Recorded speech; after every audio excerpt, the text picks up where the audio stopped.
Bom, gente, é importante nessa nossa travessia, nessa nossa trajetória aqui com o Brasil pré-colonial, é importante mencionar a respeito dos povos que os portugueses encontram nessa costa. Tá? Grande parte desses povos compartilhavam de cultura, de proximidades culturais, linguísticas, que foi chamado de uma maneira genérica de tupi. Tá? Nessa costa brasileira. E eu coloquei costa brasileira entre aspas porque esse termo é um tanto anacrônico. O que significa anacronismo? Anacronismo é algo que nega o tempo, que para o historiador é central. É como se você fizesse uma afirmação para uma época que naquele período aquilo não existia. Tá? Então, costa brasileira em 1500 não existe, né? Não se chama esse lugar de costa brasileira. O primeiro nome que é dado é ilha. Os portugueses acham que é uma ilha. Ilha de Veracruz, depois Terra de Santa Cruz. E o nome Brasil vai pegando no início do século XVI. Dizem que é por causa do pau-brasil, da exploração do pau-brasil, mas existem outras teorias também. Dizia-se na Europa que havia uma ilha em algum lugar do Oceano Atlântico chamada Ilha Brasil. Quem contava muito essa história eram os irlandeses, que era uma ilha muito rica, cheia de benesses, e acredita-se que os portugueses, quando chegaram aqui, acharam que encontraram essa tal Ilha Brasil. Tá? E aí começa o nome Brasil começa a pegar a partir de 1503, 1504. Tá? Só que quando eles chegam neste litoral, os portugueses chegam nesse litoral, em primeiro lugar, é um litoral densamente povoado, né? Não tem meia dúzia só, não. São vários povos que ficam aqui. E outra, a presença é antiga, pelo menos 40 mil anos. Então nós estamos tratando de uma presença de centenas de milhares de anos. Você tem indícios dessa presença, principalmente em áreas do sul do atual Brasil, que são os sambaquis. Os sambaquis os povos do litoral tinham uma alimentação muito voltada para os frutos do mar, peixes, etc. Então eles iam comendo esses frutos, né? Iam deixando a espinha do peixe, deixando concha, deixando um monte de coisa, e aquilo ia formando uma espécie de um lixão. E aquilo ia, com o passar do tempo, ia criando uma espécie de uma montanha, um monte, que ainda hoje você pode encontrar em alguns lugares do Brasil. Alguns chegam a ter em torno de 7, 10 metros, mais ou menos. São os sambaquis. Um ponto. Esse termo índio, ele foi dado a partir de um erro histórico, né? Que Colombo chega na América Central, no que hoje é chamado de América Central, acho que chegou na Índia e vai chamar os habitantes de índios. Tá? E nós acostumamos a usar esse termo, índios, como se todos fossem a mesma coisa. Tá? Esse termo índio, ele tenta homogeneizar uma coisa que nunca foi homogênea. Ele tenta falar que vários povos de valores distintos, que guerreavam entre si, é tudo a mesma coisa, é índio. Tá? Na chamada costa brasileira, entre aspas, você tem vários povos, os tupiniquins, os tupinambás, os carijós mais ao sul, os amorés, os potiguares, no que hoje é o Nordeste. São diversas nações indígenas que brigam entre si. Tá? São guerras que acontecem nesse território. Não pensem vocês que os nativos viviam num mar de rosa, de bem com a natureza, e que o português chegou e estragou tudo. Já havia um cenário de guerra, de conflitos antes da chegada. E esses povos viam os europeus como talvez um povo, um grupo inferior. Quando os portugueses chegam aqui, o problema entre esses grupos, o grande problema é entre esses próprios grupos. O português entra como um inimigo menor, um inimigo diferente. O grande problema dos tupiniquins são com os tupinambás. São eles que mataram os meus ancestrais no passado. Não essa gente, que é tão pobre que vem do outro lado do mundo para pegar madeira. Tá? O que acontece? As guerras que aconteciam, acredita-se que o principal objetivo dessas guerras era aprisionar os prisioneiros de guerra. Os nativos daqui, em grande parte os tupinambás, eram antropófagos.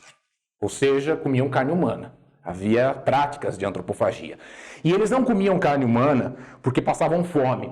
Aquilo fazia parte de um cerimonial, fazia parte da cultura e da religião deles. E é bastante curioso a lógica que esses povos usavam, que é muito diferente da nossa. Tá? Quando havia guerra, os prisioneiros eram feitos. E num primeiro momento, esses prisioneiros eram colocados dentro da tribo inimiga como se fossem os membros dessa tribo.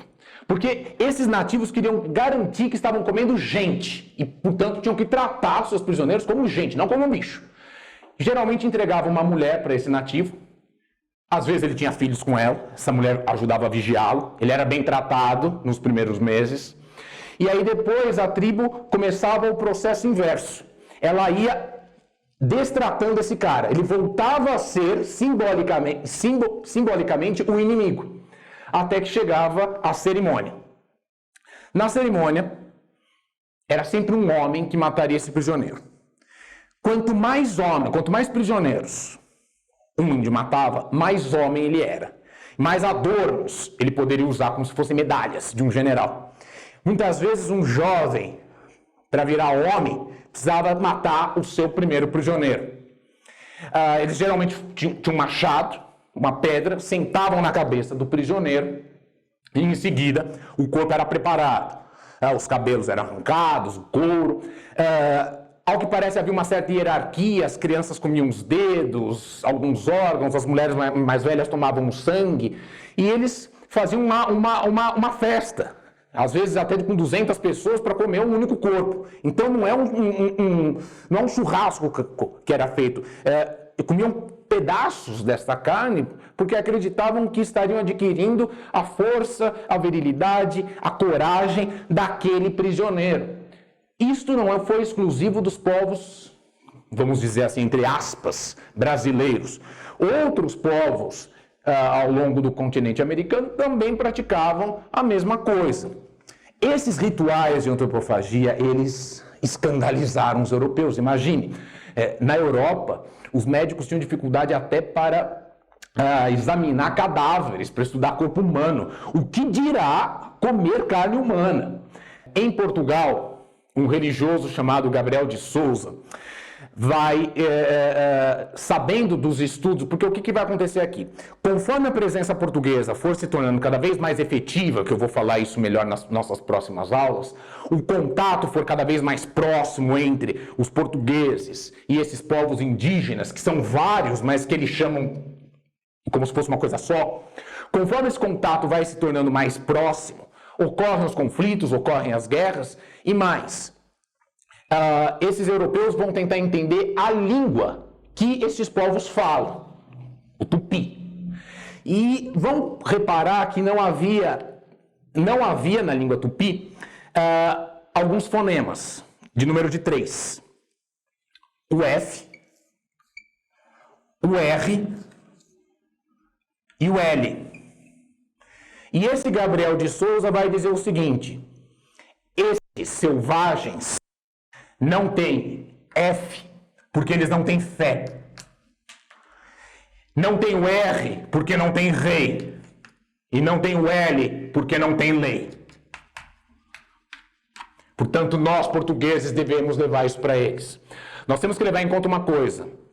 Portugal se forma, como eu disse lá atrás, na Guerra de Reconquista, vem um contexto religioso, a Idade Média, e um contexto fortemente influenciado pelo cristianismo. Os portugueses acreditam que o seu Deus não é um Deus, é o Deus. E Portugal tem uma missão, expandir a fé para o mundo todo. Isso vai nos ajudar a entender por que os portugueses vão começar a ir para cima das crenças religiosas dos nativos e tentar transformar essas pessoas em cristãos. Tem uma coisa curiosa, não sei se vocês lembram quando eu falei da carta de Pero Vaz de Caminha. Quando eu falei da carta de Pero Vaz de Caminha, a imagem que se tem dos povos nativos qual é? Uma imagem boa. Que são bonitos, eles têm uma pele bonita, cabelo bonito, ficam com as vergonhas de fora, por quê? Porque eles são puros. Essa que é a ideia que se tem, é uma ideia de pureza, é uma ideia boa que os europeus começam a fazer nesse primeiro momento.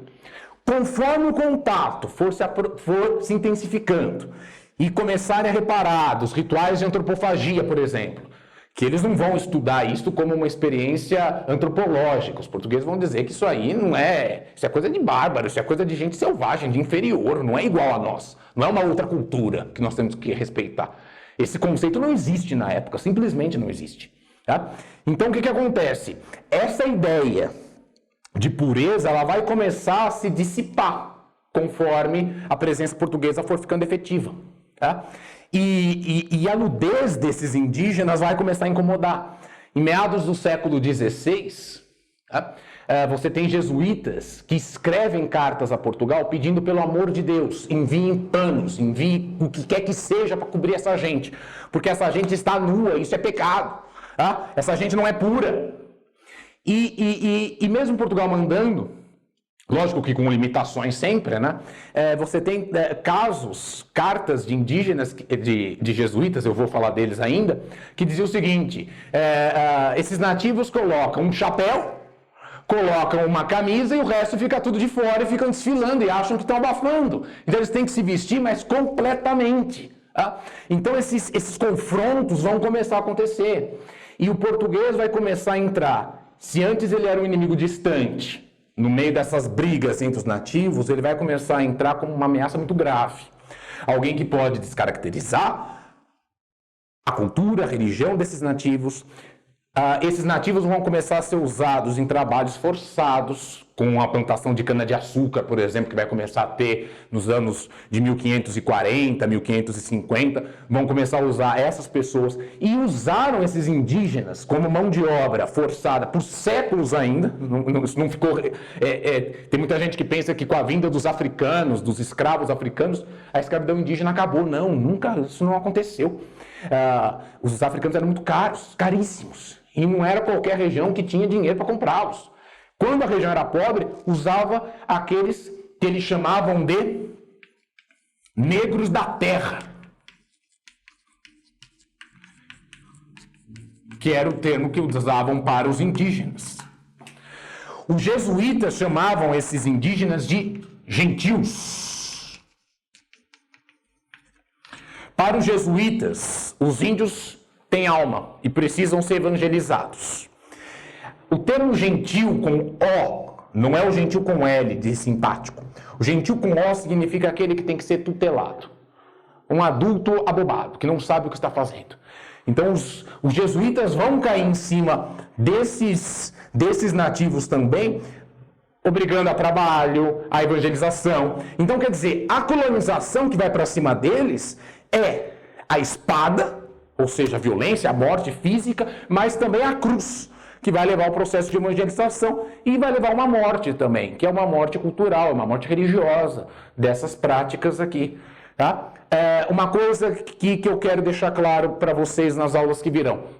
Nós vamos voltar a tocar no assunto dos indígenas, porque nós não podemos achar que só teve índios no Brasil durante o período colonial. Eles marcam a nossa história até hoje. Então, eu vou voltar a falar deles, vou voltar a colocá-los ainda no período imperial, no período do republicano.